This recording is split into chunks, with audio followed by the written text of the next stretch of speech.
Hi, welcome to another episode. Today is another PetitPod.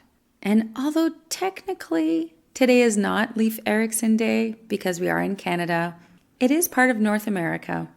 And let's celebrate along with our friends in the United States. Why is this character important in Canada? I mean, after all, he was a Viking.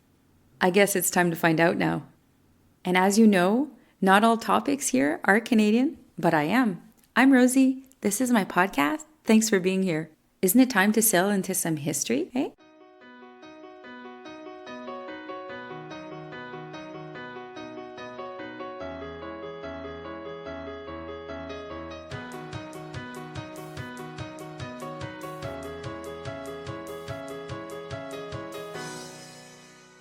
As you'll see, sometimes his story goes a little bit sideways and we have to talk about other characters for a little bit. For example, in the two texts that we're going to be using today, which is the Saga of the Greenlanders and the Saga of Eric the Red, the Saga of the Greenlanders only survives because of a manuscript written in 1387. And this is almost 400 years after the events happened. So to understand Leif's background, we have to look at, as I said, the Saga of the Greenlanders and the Saga of Eric the Red. There are also references in the Saga of Olaf Tryggvason and in the Saga of St. Olaf. So let's back up a little bit before Leif was born and start with Eric the Red. You might have heard of this Viking. He was pretty famous in a lot of paintings and a lot of stories. So Eric the Red actually took his family from Norway after some kerfuffle happening, and him and his mother and siblings ended up being the pioneers of Greenland, as well as several hundred wealthy farmers who wanted to colonize the land. And there's a funny anecdote saying that Eric named Greenland because he figured that if he made it attractive, more people would want to come. For those of you who don't know, Greenland is not a lot of green areas on the map. Eric and his wife had 3 sons. One was named Leif. When Eric went to Greenland, he brought his family with him. We don't really know when Leif was born, but we're guessing around 970 AD, and he would have probably been born in the recently colonized island of Iceland. In the Saga of the Greenlanders, Leif is described as tall and strong and very impressive in appearance. He was a shrewd man and always moderate in his behavior. So that was in chapter 3.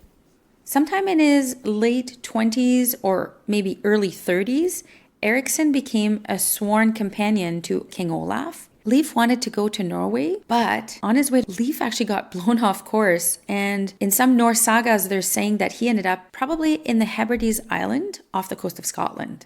And he is said to have a child with Thorgunna, the daughter of a local chief. And this son was called Thorgils. As usual in these sagas, the vagueness is a little confusing, but he spent what's considered a season in the Hebrides, and then he went to Norway, joined King Olaf. Let's back up a little bit in case you're not aware, but the King of Norway was instrumental in converting the Norse people into Christianity. King Olaf is credited with having created the first Christian church in Norway, and apparently he threatened violence if people didn't want to comply to the conversion. So King Olaf encouraged Erikson to be baptized as a Christian, and then he wanted him to spread the religion around Greenland. Now this next part varies depending on what text you're looking at. So if you're looking at Eric the Red's saga, it says that when Leif returned to Greenland in about year 1000, he was blown off course and just accidentally landed in North America, where he said the forest had excellent building timber and then it had vines with grapes, and that led him to call the region Vinland. So that's where we see the Saga of Vinland come in. Using the other text, which is the Saga of the Greenlanders, particularly in the Book of the Flat Islands. Many scholars consider this to be a little more reliable than Eric the Red saga. So here it is said that Bjarni Herjolfsson, who had been storm-driven to a land about 15 years earlier, and he had observed 3 areas. At this point, it is said that Leif gathered men for the expedition to go find Bjarni's lands. And he named the 3 lands that he found, quite literally apparently, Helluland, which would be land of the flat rocks, and then Markland, which would be land of the forests, and then Vinland because of the vines.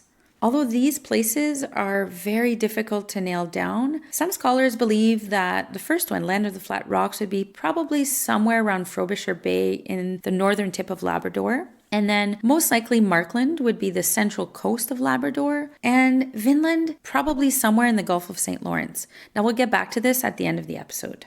So it's very sad because Leif never got to go back to the North American shores according to the sagas. And a side tidbit, Eric never wanted to convert to Catholicism, but Leif's mom did, and she built Greenland's first Christian church at Bradahild. Leif Erikson actually returned to Greenland. After his father died, he became the chieftain of Greenland. And as with these old manuscripts, it's very difficult to nail down, but he died somewhere between 1019 and 1025 AD. Around the time that Leif became chief, his son Thorgils was sent over from the Hebrides, and apparently he also had another son, Thorkel, who was probably legitimate because he became chieftain in 1025 after Leif passed away. Nothing is really known further about Leif's descendants, but the story doesn't truly end there because there were more expeditions to Vinland that were made by Leif's siblings. Thornstein, who actually had to turn back because the weather didn't permit him to get to North American continent. And then there's Thorvald and Freydis, as well as the Icelander Thorfinn Karlsefni. So in what we consider these books of the Vinland sagas, there's actually some really vivid encounters with the indigenous peoples of North America. And some scholars believe that those would have been the ancestors to the Micmac, the Beothuk, and the Innu. But it's really unclear if Leif was there or if it was other expedition parties. From what the sagas recount, these encounters forced the Norse out of North America. And as I mentioned earlier, let's talk a little bit about Vinland. So the Vinland area is still very unprecise. In 1963, archaeologists found the ruins of a settlement at Laus aux Meadows in Newfoundland, and it is a Viking style or Viking type of settlement.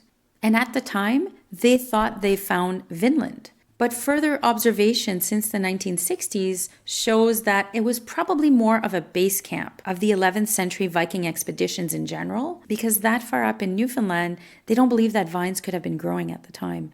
Now, we're talking about serious debate among scholars. You have archaeologists, historians, geologists. You have so many disciplines coming together really trying to nail down where Vinland is. But unless we find another archaeological site, it's really hard to support all the details in the sagas, as general as they can be. Personally, I would love it if we found more Viking settlements around the East Coast. And someday, I'm really hoping to visit Laus aux Meadows.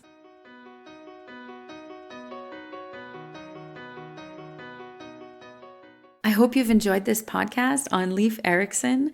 And now you know that October 9th is Leif Erikson Day in the United States. And why not just appreciate that the Vikings did come to Canada and all these sagas that have such a rich foundation.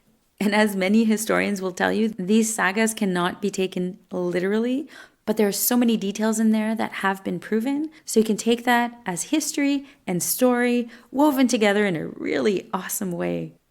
Also, you can find more information on the website. For these PetitPods, I put the links I have used. There are so many more things I could have added or maybe I could have referenced, but I've condensed it down to have a much shorter episode.